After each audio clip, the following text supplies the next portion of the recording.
Your product photos are doing the selling. A visual merchandising guide for digital creators. An ebook cover, a course thumbnail, a preset preview grid. The image next to your price is quietly deciding whether people click buy. You've obsessed over your price, rewritten your product description 5 times, and A/B tested your headline in your head at 2 a.m. Meanwhile, the actual image sitting next to that price.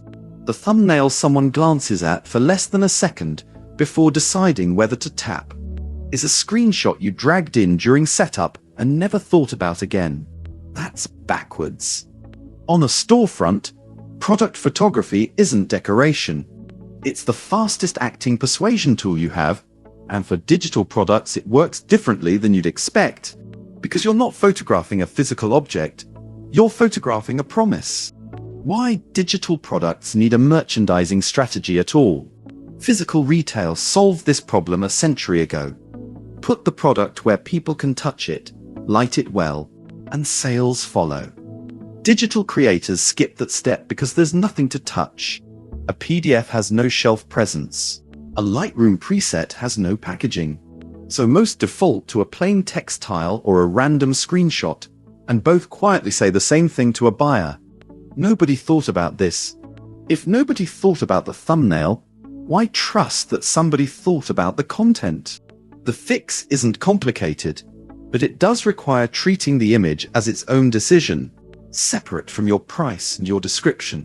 When you're building out listings, give the thumbnail the same 5 minutes of attention you give the price field. That single habit change is often worth more to conversion than another round of copy edits. The mock-up rule. Give the invisible a shape. The single highest leverage move for any digital product is turning it into a mock-up that looks like something a person could hold or open. An ebook PDF becomes a 3D book cover. A Notion template becomes a laptop screen showing the dashboard mid-use. A swipe file becomes a phone screen mid-scroll, showing the post it inspired. This isn't deception. The content is exactly what you're selling.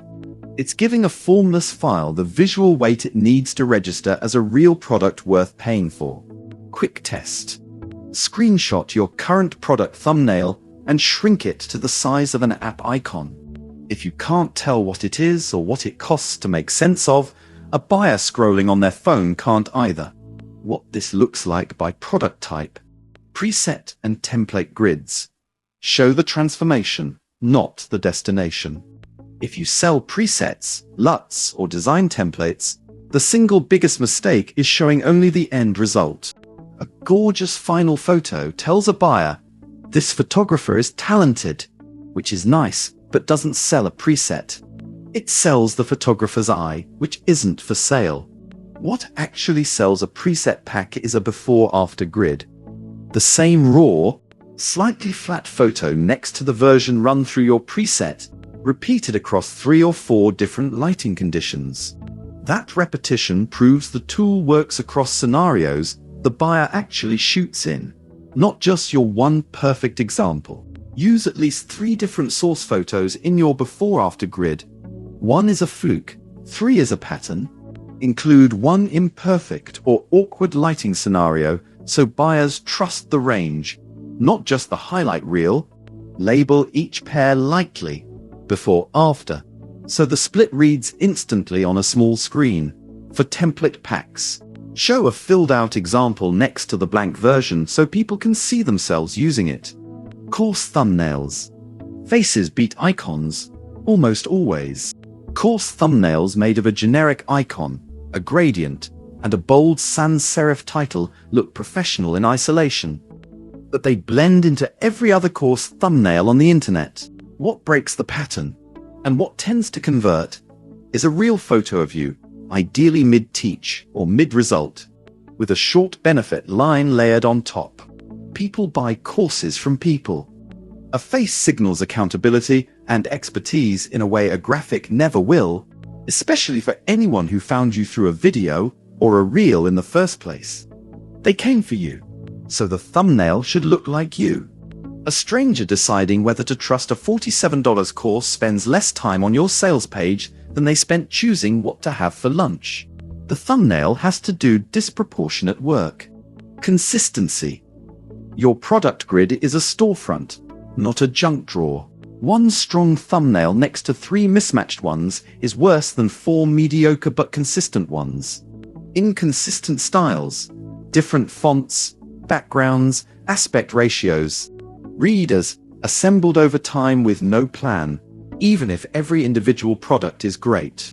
Consistency costs nothing but a little discipline. Pick one background treatment, one font for overlay text, one aspect ratio, and reuse it across every listing. Same aspect ratio as your other products, square or the same rectangle every time. Same background style or color family across the grid.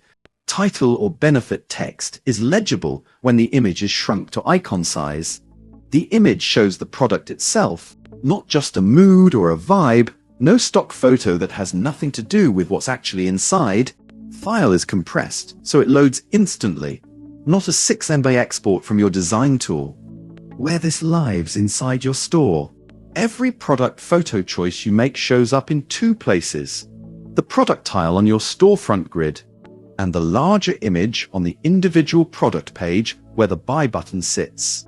Both matter, but the tile matters more because it's the one doing the filtering, deciding who even clicks through to read your description. Spend your best editing effort there.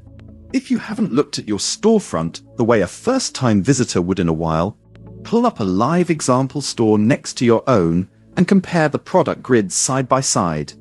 The gaps tend to be obvious once you're looking at 2 grids at once instead of one in isolation. This is also a good moment to check your cover photo and avatar in the same pass. They're the first visual impression, and a mismatched photo style between your header and your product tiles undercuts the consistency you just built. The whole point of a link in bio storefront is that store.fan gives you one page to get all of this right in one place, instead of juggling a separate landing page per product. A simple before-after worth running on yourself. If you want a rough sense of the lift available here, treat your own store like a 2-week experiment. Swap in mock-up style images following the rules above and watch your click-through from bio to product page. Creators who make this swap often call it the cheapest conversion win they've made. No new price, no new copy, just a photo that finally looks like something worth paying for. None of this replaces a good price or honest copy. It sits underneath both of them. A great thumbnail gets someone to stop scrolling and read your price in the first place. Without it, the best copy in the world never gets seen. Have a product type you're not sure how to shoot? Contact support.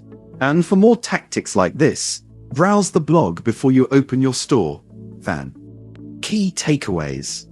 Your thumbnail is a 1-second trust test, not a caption. Treat it like a distinct conversion lever, separate from copy or layout. Digital products need a physical feeling mock-up, book, laptop screen, printed card. Because there's no object to photograph, consistency across your product grid signals a real business. Mismatched styles read as thrown together preview grids for presets, templates, and swipe files should show the transformation, not just the finished file. Course thumbnails need a face or a result, not a stock icon. Faces convert better than abstract graphics almost every time. Start your creator store free at store.fan.